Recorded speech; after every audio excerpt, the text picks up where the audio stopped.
जीवनी को मैंने पढ़ा तो वो कविताएं मैंने पढ़ी और यहाँ प्रत्यक्ष मुझे दर्शन हुआ। स्वामी रामतीर्थ कहते हैं कि मैं बादशाह हूँ। उनके जीवन की घटना में आपको बताऊं, अपने आप को बादशाह कहते थे। साक्षात परमात्मा से बातें करने वाले महापुरुष।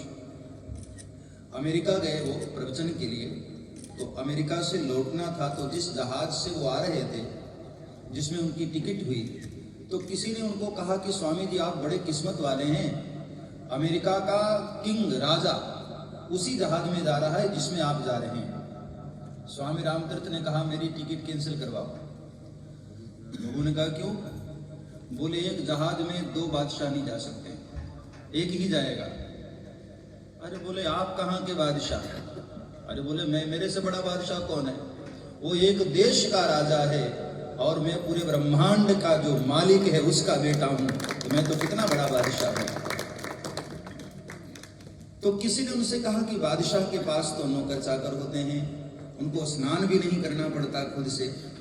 स्वामी रामतीर्थ ने कहा कि मुझे भी कहाँ स्नान करना पड़ता है, जब कभी स्नान करने का मन होता है मुझे बादल स्नान कराते हैं। और ये प्रत्यक्ष आप यहाँ दर्शन कर पा रहे हैं कि जब कभी बाबा जी को स्नान करना होता है बादल बरस जाते हैं। और अभी मैं बाहर वीडियो देख रहा था,